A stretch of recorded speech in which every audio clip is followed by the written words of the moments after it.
I love the way the First Gen Lounge makes me feel. Because it creates a space where I belong. Where we're able to create community. The fact that it's a community. It's a safe place. It also gives me a place to understand different perspectives. The stories of these individuals prescribe transformational perspective. I receive encouragement, enlightenment, empowerment. And also serve as a catalyst to just keep going. Where we're able to be our true selves. I'm allowed to be an unapologetic first gen. And above all else, tell our story. And every episode is unique. I love it. I'm your host, Dr. Eve, and I'd like to welcome you to the First Gen Lounge. Well, good people, welcome back this week. Always excited to be here. You know, my favorite thing is to have our First Gen fam with us to talk and tell us just the amazing things they're doing and to drop some gems on us. And today, I'm very, very enthused to have, a new good friend who I've met through a really good friend. Dr. Argelis Ortiz is with us and definitely is someone who's an entrepreneur. He's doing a lot of work just, around the social workspace. He's just brilliant. That's what I'm definitely going to say. But I'm going to be quiet, like I always say, because nobody can tell your story like you. So Dr. Ortiz, hello and welcome. Well, thank you, Dr. Hoxton, for having me. I appreciate you bringing me on board. You're so very welcome. You have been just quite a joy to know since we've connected. Always so supportive. And, it's a lot that you can tell about a person just in how they show up. So I just want to thank you for how you've continued to show up in the time we've known each other. But if you will, please tell us who you are and about all the amazing things you've done over the years in organizational development and management and so forth. Oh, thank you.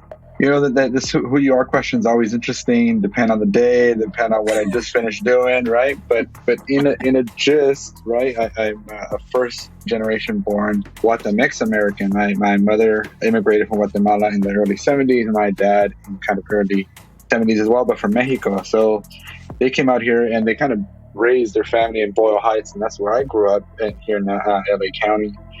It defines who I am to the core. Basically, I didn't know any better that I was part of an immigrant family. I didn't know any better that I was first gen. I just knew I was a kid of these two folks who had a temper, who cooked really well, who said things differently at some points, and I knew Spanish. And the interesting part there was that a lot of us around the early 80s were on the same boat, There was just a lot of first gen people and in my community in Boyle Heights. It was just, it is what it was, right? Like your dad spoke Spanish and your mom did this and kind of stereotypical, dad goes to work, mom stays home, has a part-time job here and there. So again, I was living life as I was with everybody else in the community. I don't think they had like a meeting of the minds or anything, but I do know for a fact that both my parents really emphasized education as kind of a way to either break that kind of first gen chains or education to be a catalyst to make you sort of a better person and a better professional, et cetera. They knew that the reason they had immigrated was so we, the next gen, didn't follow their steps and didn't have to work at places where it was really hard laborious, et cetera. They wanted us kids, and I have a sister, so they wanted us kids to kind of use our brains and use our potential to make everything a better place. And again, when you're a kid, you're hearing that stuff, you're like, yeah, Dad, I just want to go back and play basketball. I just want to go and hang out with friends. Like, right? You're not thinking that sort of higher level, but they always did. And I want to say that kind of in that neighborhood, and neighborhoods like it, right, around the U.S. or that have really high first generation immigrant families, there is like a support system, but it's kind of understood. It's like maybe the grandma comes over, maybe there's a neighbor who's keeping an eye on you. There's just like a lot of informal supports. And that's probably what happened in my upbringing. In the 80s in LA, there was just really heavy gang involvement and a lot of that. What ended up happening is that my parents saw that, that unfortunately there was two paths, right? You got in, or you lived that life, or you kind of made a way doing something else, sports, education, or whatever. So they really emphasized education, and they put myself and my sister in private school, kind of middle school and on.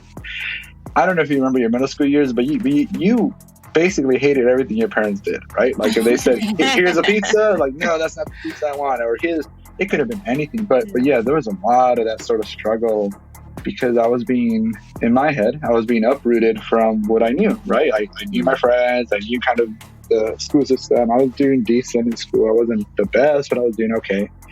And the whole private school was just a whole different level. Not that it was more rigorous or obviously there was a Catholic component to it, but it was just, the focus was slightly different. The people were different. The parents were a little different. My pushback was always, guys, these are the same kids from the neighborhood. They're just wearing uniform, right? Like, kids are still getting pregnant. People are still using drugs. Like, you're not necessarily saving me from everything, but they push forward, right? Even with my whining, even with my rebellious sort of nature, and I pushed forward too, because I enjoyed the education piece. I just enjoyed learning. So as I went through my kind of K through 12 career, I just really enjoyed knowing that I could fend for myself, and distinctly remember a third grade assignment. We were back in the day, if you were kind of native speaker in Spanish, they just put you in ESL. Didn't matter if you tested or didn't test, you just kind of were. What? So and again, I didn't know any better. I just knew my teacher spoke Spanish, everybody else in the class spoke Spanish. I did, and rock and roll. And third grade, I distinctly remember starting the grade saying, the teachers, I forgot her name, but the teacher saying, hey, no more Spanish, English from now on. And I was like, darn, when was I supposed to learn that, right? Like, now I'm like in the groove, and when am I supposed to learn that? And when was I supposed to be helped, coached, etc.? And of course it was hard. Not that I was born elsewhere, but it felt like I was, right? It felt like I was displaced and felt like I was uprooted. But just like majority of kids, right? When you face with adversity, you rise up and you just don't know any better. You just make it happen. Now, I remember that talk at third grade, and I also remember coming home and asking for support, right? Like, hey, can you help me do this paper or this math test or something or other? And I just remember the distinct look at my parents, and like, I mean, they kind of gave me that, sorry, but like it's on you, like I don't even know how to do this portion. They each had minimal education up at that point in their own country, so the fact that they got me through second grade was awesome, but they knew that they were tapped out, educational wise. So I didn't have older siblings. I had a couple cousins that were older, but everybody was doing their own thing. And I think that moment when I realized, oh shoot, my parents are maxed, this is really me, right? Or it's up to me to make something happen. I distinctly remember that third grade internal dialogue of like, all right, you're either going to be like, everybody else, or you're going to be yourself, and I was going to say little Snoopy because he was the guy I used to hang out with, but I made a conscious decision as a third grader to focus on school, right? And how many third graders say that, and how many people have that insight? And I don't know, because I don't know many other ones that do, but I did it, I really focused on that. I made sure that I knew the strategy, right? Like, if I did my homework, if I got decent grades, my parents were off my back, because they couldn't say anything, right? Right. So them being off my back allowed me to do everything else I wanted to do, kind of hang out with friends, eat around, whatever it was. So I was always straddling both kind of lives, and I never did anything on the quote unquote neighborhood side that was like dangerous or really, besides the knucklehead stuff you do when you're growing up. But a lot of friends did, right? And a lot of folks that I grew up with, I'm hoping they're good, and I honestly, I've just kind of lost touch with a majority of folks, and I'm sure there's a lot of success stories there, and I want to believe that mine was not the only right path. It was just the path that I happened to take, or I was into because of my family, right? Absolutely. And that was it. I think now we're kind of fast forwarding to late 90s, and unfortunately with first gen families, and I'm being kind of generalist here, but unfortunately there comes a time where your traditions, customs, etc., are not matching the current status, right? Like, so my parents still had a lot of, machismo type thing that my dad would hold on to. There was a lot of like issues around money and finances, and my household was a tough place to be at as a kiddo, seeing that there's a bigger world out there, etc. So I knew that my college, right, was the way out, but I had to go somewhere where it was far enough where my parents could just drop by, but close enough where I could come over or have a restart in case I needed to. Because that would be the first in college, and that'd be the first kind of pioneering that, right? I only applied for college. I only applied for stuff outside of LA. I didn't apply for anything here on purpose because I wanted to challenge myself. I wanted to make sure that it wasn't just talk the talk and I was doing it here locally, but I could do it elsewhere. and I got accepted to San Jose State. It's a state university, a CSU university in kind of the Bay Area and Silicon Valley. And that was life altering, but also fish out of water, right? Like, it was the first time I had to literally buy like a coat. Like, I didn't need to have a coat here in SoCal. Like, I didn't, when it got to 72 or 70, it was the first time that I realized that I had an accent, right? For many years, like, I just talked and that's it. But then when I went up north, and, where's that accent from? Where are you from? And it was more of that, where were you born question as opposed to where do you live? Where I knew how to answer where do I live, right? LA, More Heights. But they were actually asking, like, where's your history from, et cetera. And that was always tough because living in a bicultural family household, Guatemalan and Mexican, it's hard to say where you grew up because you know both cultures. The Spanish kind of links everything, but it's not the same Spanish, and customs are different, food's different. I knew how to code switch at an early age in Spanish, and then, as I mentioned, English came in there, so you had to then code switch again. So it was a lot of like internal sort of motivation type stuff that occurred early on, and I just carried it, and I still carry it now. As I see that around me, I'm still kind of pioneering a bunch of things, and I just push forward with the support of my wife, with the support of my mom. It's just I push forward because it's the role model that I want to be for my kids, but also peers like us, right? Peers that are first gen, peers like, I don't necessarily have to be the best X in high school, but I could be the next Y after college or at this particular field or something, right? Like I chose and push towards higher education, but other folks are just amazing with aviation or mechanics, or it doesn't matter. It just matters that you're more than you were probably told growing up. Absolutely. So just curious, you mentioned education being something significant to you, and something that I noticed when I was learning about you is that you took a few years in between each degree. What was the reason for that? Did you think that you'd ever even be a doctor and that you would go that far, or like what was that story? No, the honest truth is I was pushed as far as graduate high school and attend college, right? That was the bar. And once those were checked off, there was nobody else to kind of say, this is what you should be doing next. This is the next step. This is what should be your career, your next sort of path within higher education. I just knew that parents had pushed me to graduate high school and attend college.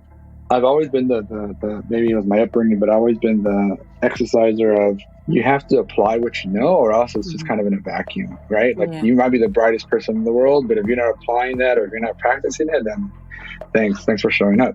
So I purposely wanted to get all the gems I was able to learn at each phase and apply them. So as soon as I finished the BA, I wanted to make sure that I was able to apply it. I got my BA in creative arts to be a teacher. And that was like what I've always wanted to be. And I knew that was like a trajectory.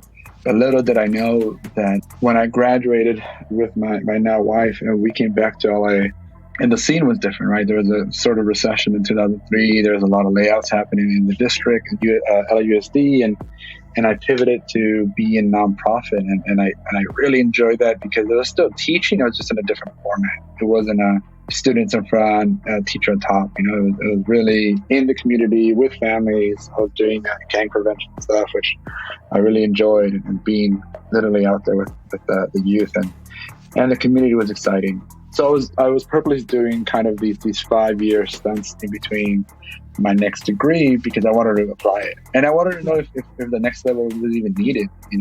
In the sort of social work nonprofit sector, there is a lot of kind of cloud of respect for folks that have more letters after their name, or more degrees, or more certificates, and I saw that as kind of like a must in order to keep going in your own career. But I also saw that there wasn't enough people of color that had those letters. There wasn't enough people of color that have experienced kind of the first gen all the way up, right? So I wanted to make sure I pushed forward in that, and that was it. It was like getting to know that, get the next degree, apply in that, get the next degree, etc. What was the most challenging part for you in navigating your graduate studies and just, again, pushing yourself and staying motivated? It was interesting because imposter syndrome is real, right? Imposter syndrome is do I really belong here? Do I really have what it takes to keep pushing forward, right? Hey, look at that person. That person has all these And I just, I dealt with that quite a bit in sort of my MSW because I wanted to make sure that I had the chops to hang in there. Once I realized I could, and hey, my opinion, my writing, my everything that I was nervous about was as strong as everybody else's, I kind of relaxed. But it took a little while. It took some comfort level for me to know that I do analyze well, that I do read well, that I engage with people well, and all those things that were kind of making me nervous were actually an asset because folks were either super book smart but didn't have lived experience, or vice versa. A lot of lived experience but were just struggling with the book smarts, and I was able to merge both. So, but it took a little while. It took a little while to feel comfortable in that skin. Got that. That's really cool. Thank you for sharing that. And so, just thinking about the fact that education is where you were headed, and you ended up being an entrepreneur. What happened there, and what was the motivation to pursue entrepreneurship? I talk often to people who are educators, being that I'm one myself, but who've transitioned to entrepreneurship and just find it to be quite a thrill. Again, just one of the best things that I've ever done. So how has it been for you? And again, what was the motivation for you to do so?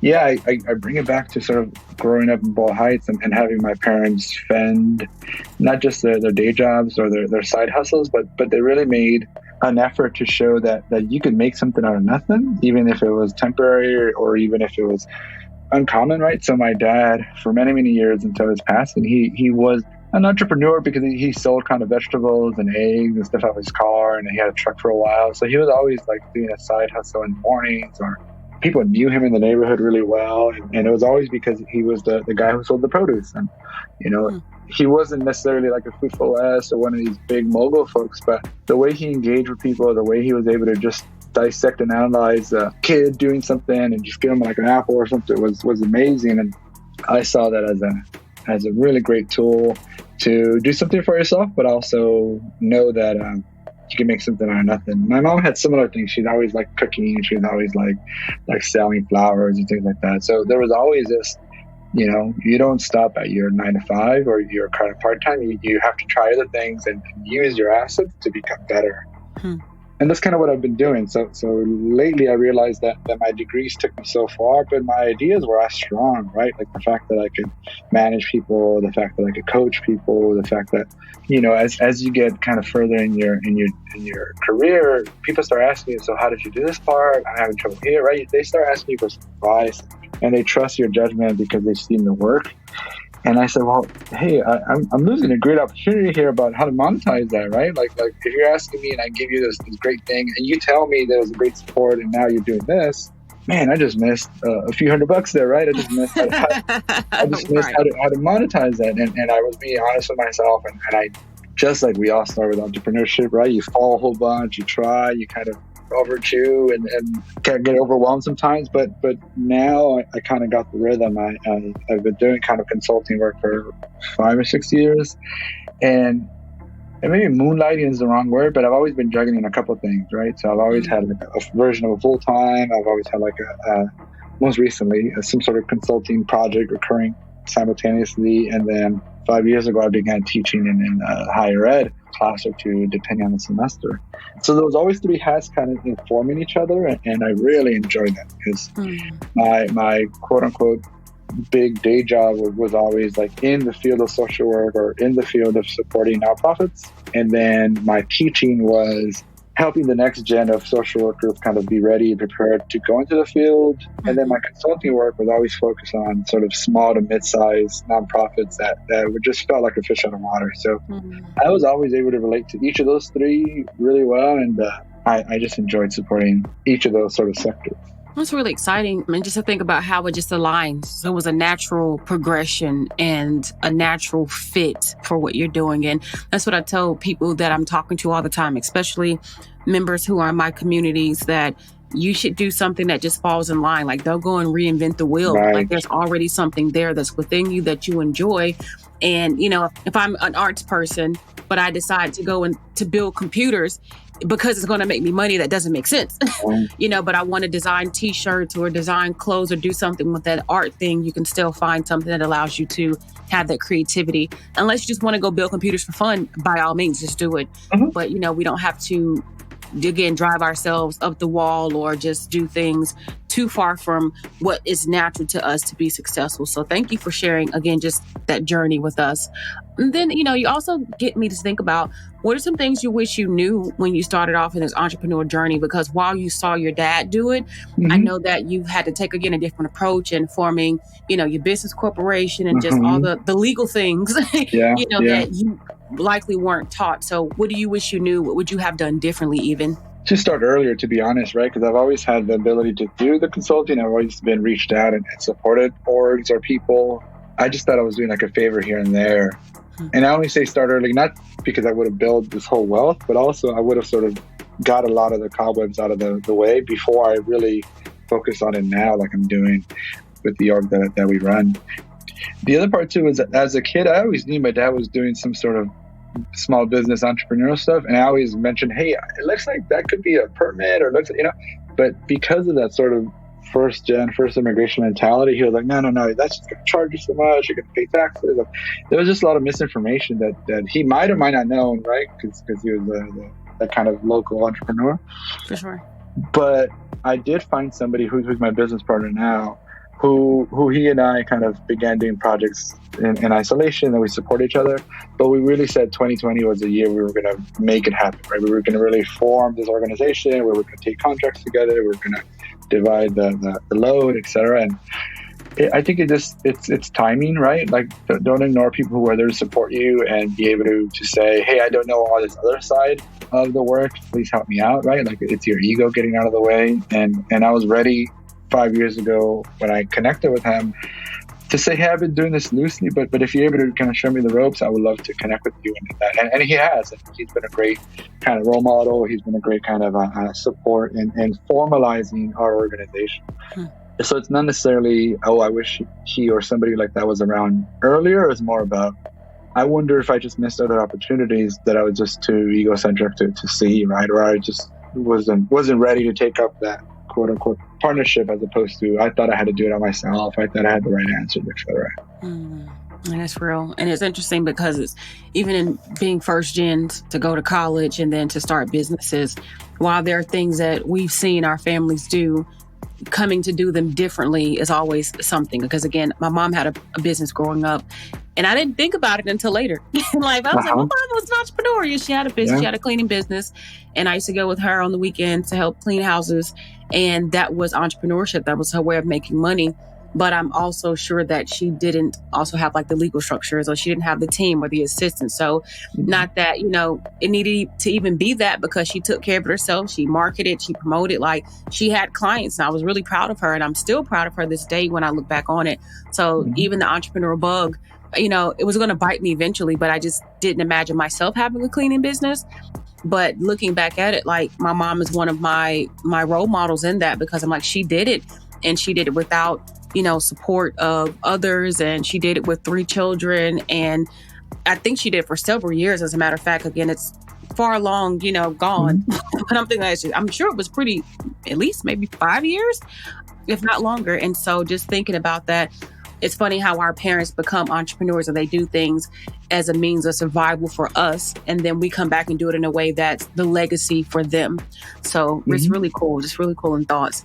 So a lot of things you've done, a lot of things that you do.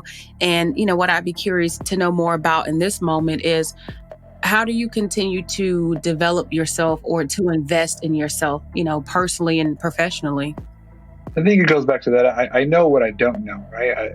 I don't know what I don't know everything, but I do know that I need to increase my sort of my business sense of how to go from an S Corp to an LLC to be able to have other employees. Like I do know that I need support in how to do that. So fortunately, there's just tons of resources, whether it's Udemy or even YouTube, right? Of like folks showing you how it's done, and then you kind of really do the legwork in the county registrar's office, or you do the legwork in talking to other entrepreneurs, and you decide for yourself, okay, this piece of the business I can do, but I'm going to not do it well. So who could I bring that's an expert? Who could I bring that's not necessarily better, but maybe quicker than I am? And then how do we partner, right? So I've learned recently, past 5-6 years, that I don't have to be the one wearing 6 hats. I could just bring other folks on and be transparent and say, hey, this is what I'm trying to do. You're good at this. We're good at that. Let's partner.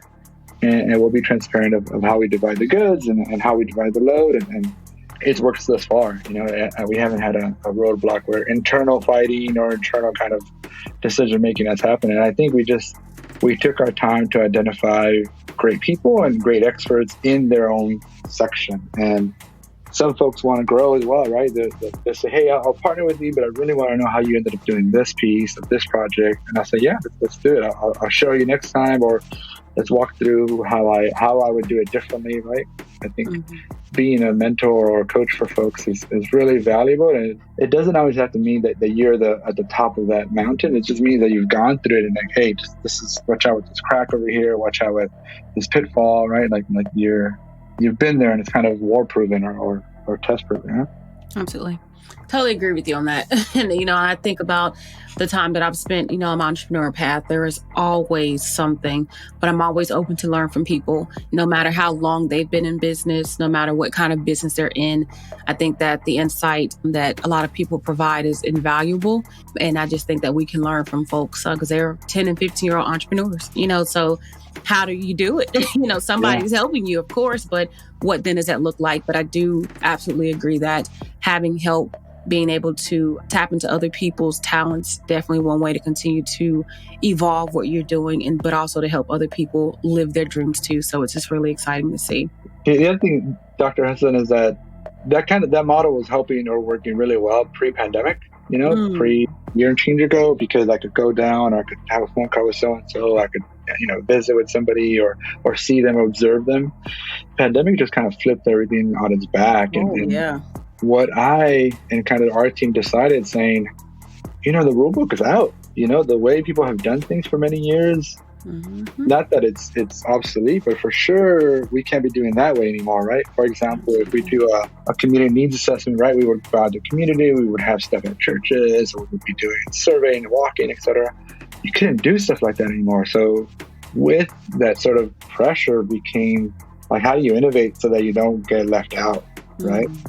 So past year or so, we've been hoping and trying to help small and mid-sized nonprofits really view that, not that their business strategies or the way they do things is outdated. It's just not going to work for the time being, right? Because of quarantine, because of safety, because of everything. So we try to work with them on how do they try things that are a bit more innovative or try things that are a bit more tech savvy or that, and we try to coach them that way. And again, I felt, obviously, just like the rest of the world, really struck, and I'm like, oh man, how are we going to do this before or after the pandemic? But now we're getting to the flow of things, and you Zoom call, and you just kind of get into the rhythm. Whereas a year ago, it just felt like we were really, really, really struggling. And not just us, right? But even the nonprofits we were trying to support, they were just, how do we do the day-to-day work? Right? How do we do it without actually seeing somebody or going in the office or et cetera, right? So yeah, it's been a really interesting year, obviously pandemic and a lot of other things occurring, but as far as the entrepreneur side, you've had to have innovated or else you're going to be left behind. Yeah, for sure. Yeah, definitely. I talked several times. I've talked about, the pivot and the rebrand or the figuring it out, but the need as an entrepreneur to be flexible, because life throws you curveballs and then business will throw you curveballs. But either way, you just got to be ready. And the one thing I will say is those who are unwilling to change are typically the ones that don't make it. Because what may have worked even for me, 3 or 4 years ago is not what's going to work in 5 years. And I accept that and I embrace it. But I think that's also the thrill of entrepreneurship, keeping up, figuring out what works. You just, the excitement of learning and growing and being able to help people along the way. So loving all that. So we have reached that point to where I just want to know from you. And I just my favorite question, I think the one that tell me who you are, the last one, like the first and the last, not because it's beginning and ending, but it's just that space for you to just really think about. It's like you said earlier, who are you in this moment and what's important, right?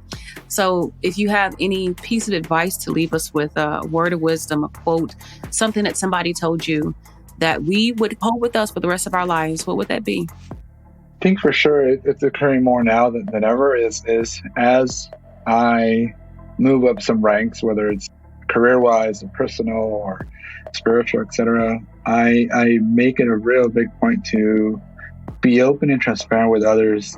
And I'm not using the word behind like they're stuck behind, but people who haven't gone through the steps I have yet, to be able to pull them back up, because it's such a sort of a gift to be able to lead the way, right? It feels lonely when you're leading, but also it feels awesome as you're pulling people up with you. And if we could do that for everything, right? Whether it's a family situation, whether it's something in your community, whether it's something with education, like in a job, right? If you can pull somebody back up with you and get them up to par.